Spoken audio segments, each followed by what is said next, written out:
Well, hello everyone. My name is Rick Passek, the FlyFish Fanatic, and welcome to my tying bench. Today I will be tying a small little Chironomid pattern, fairly simple pattern. I tie in several different versions of it. I will switch over to the other camera so you guys can see. So that's the start of it, but that's the pattern we're going to be tying. Very similar to that. I tie it with rib and without rib. Haven't really noticed any real difference in hookups with or without the rib, but in this case, just because it looks good, I'm going to tie it with the rib. So I'm going to start my thread here right behind the eye. This is Semperfli NanoSilk in the copper. Depending on what finish you want, it determines what color thread you're going to use, because I'm going to be using this medium pearl tinsel, and whatever you use, it'll actually come through a bit. So if you use like a black, it'll be darker. If you use a red, it'll be brighter. If you use like a fluorescent green, it'll be more of a green hue to it. So it just depends on what finish you want to go for. So now I'm going to take a little piece of white poly for the gills. Doesn't matter how much is sticking out the front. Don't worry about that at this moment. Just the big thing is make sure this stays on top. So right behind the eye there, and then come back just a little ways, nip that off, bit of an angle, and I'm just going to make sure this is focused right for you guys. Really sensitive, the focus is really sensitive when it's this close, so small flies. So, and then just tie that down, come back, get right in behind that poly. A bit of a whip finish. Just a couple of 2-3 turns. I try not to stack the whip finish. I try to just get one in front of the other, and the reason is because I want to be able to get that bead up and over. All right. Now I will take my poly and I'll put it right up and over the bead, and I'll cut it off right after the bead there. And I know that's usually the length I like having for me. Okay? Just a little tip. So then I'll reattach the same thread right behind the eye, the bead, sorry. Just get that nice and make sure that shank of that hook gets nice and covered.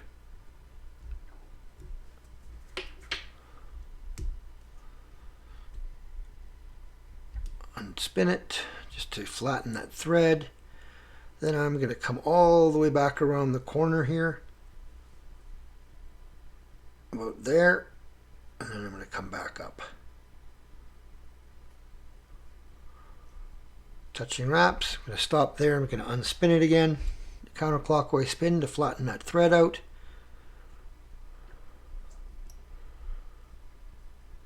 Come back right behind the eye. So now, there's two materials I'm going to tie in. I'm going to tie in a piece of Semperfli 2mm red wire. And how I like doing it is I like trying, if I can, sometimes it works, sometimes it doesn't, shove it right in to that bead. Just get it right in there. Okay. Then I'm going to take a piece of the tinsel. Cut that off. Oh, just pulled that out. Obviously didn't have that tight.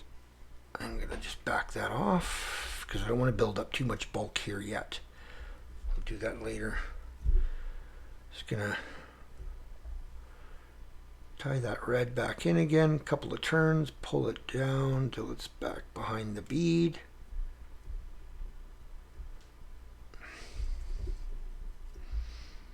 You know what, I'm going to, where is it, wax my thread because this doesn't want to stick very well. Stuff happens.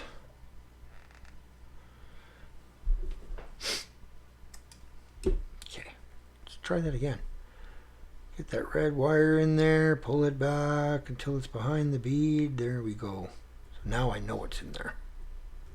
There we go. So now, get back to where we were. Tinsel. That tinsel in there. Again on my side here. Pull it until it's past that bead. Then I'm going to try to keep both of these right on the top here.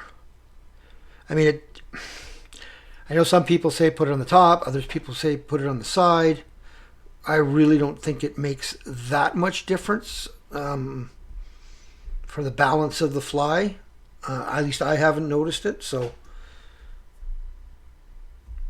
just keep flattening that thread every once in a while, you know, every 15 or 20 turns. Just make sure you flatten it just to keep it flat.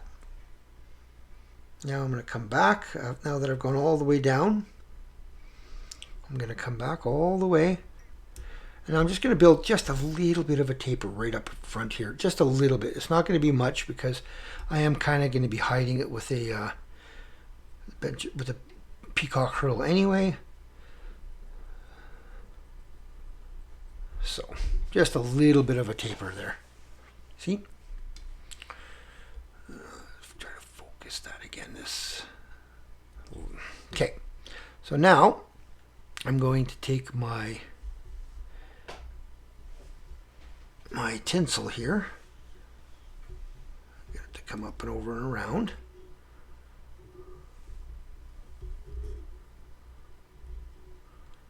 And with touching to slightly overlapping, but try not to overlap too much. Almost just a touching wrap. A little bit of that copper shows through. It's not a bad thing. So just slight touching wraps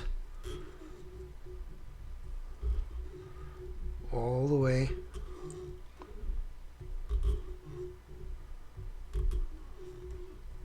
Just take your time with that, because you don't, like I said, try not to overlap it. And the reason for that is, if you overlap it, the color of the thread that you've used underneath doesn't show through as well. I know it on the camera, it's kind of, I can kind of see it there, that the coppery look on the back end. It's kind of hard to see with the lighting in the camera, but it definitely does show through. And if I had one that was tied with black or something, you'd definitely tell the difference. So that's done. Now I'm going to counter wrap. Put one right at the butt. And then I'm just going to open them up. Open up my wraps.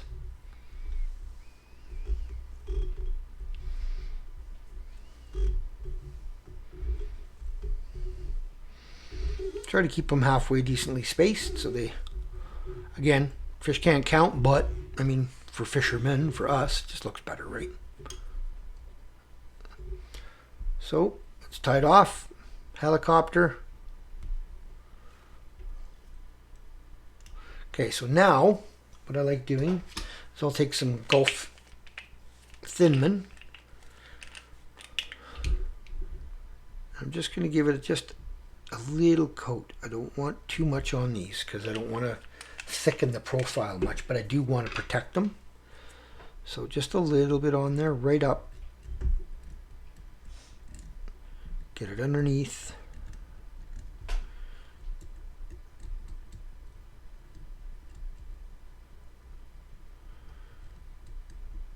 You don't have to get right in behind there, right in there, because you're still going to be tying something in there, but you want to make sure you get most of this coated well. But again, I don't want to do too much, right? So I'm going to zap it with a UV light.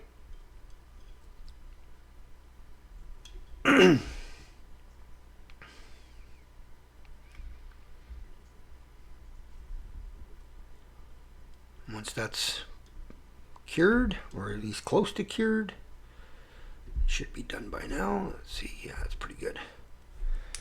Then I will take a piece of Peacock herl, just a little piece here. Just tie that in. Now, a lot of times I like using Peacock dubbing in place of Peacock herl, because I just find that it's a little stronger, it lasts a little longer, but just there's nothing like the look of Peacock herl, right? Even the Peacock dubbing doesn't look the same. So that's like 3 turns. Get in there, tighten that down. Be careful with herl. It like, see, the unfortunate part, herl looks so natural and beautiful, and underwater it glistens and stuff, but it is very sensitive. It does break quite easily. So And a lot of times when I'm using Hurl, you'll see me, I reinforce it a lot. So, okay, so now just a 4 or 5 turn whip finish in the front. Make sure that's pulled in pretty good. Not too much because you'll cut that Hurl. Get in there, and that's your finished fly. There she is. So it depends, again, it depends on what look you're going for. This has kind of got that chromy, kind of coppery, chromy look with a red rib.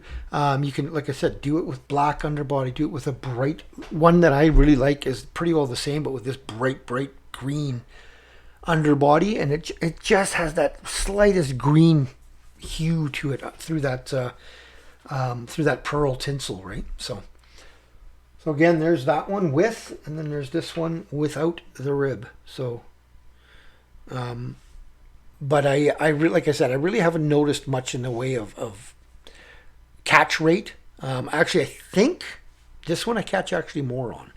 But alrighty, hope you enjoyed that. Give her a shot. If you've liked give her a thumbs up if you liked it. If you've already subscribed to the channel, thank you. If you have not, please do, and consider spreading the word to your friends. I try to upload 3 videos a week here. I'll be doing some other gear reviews and stuff like that as well, not just tying, coming up here in the winter. And when I get 1,000 subscribers, I'll be giving away a copy of the books I wrote, as well as a selection of flies that I've tied here on the channel. And excuse the noise in the background, my dog's trying to dig through the couch. So, alrighty, tie lines, everyone.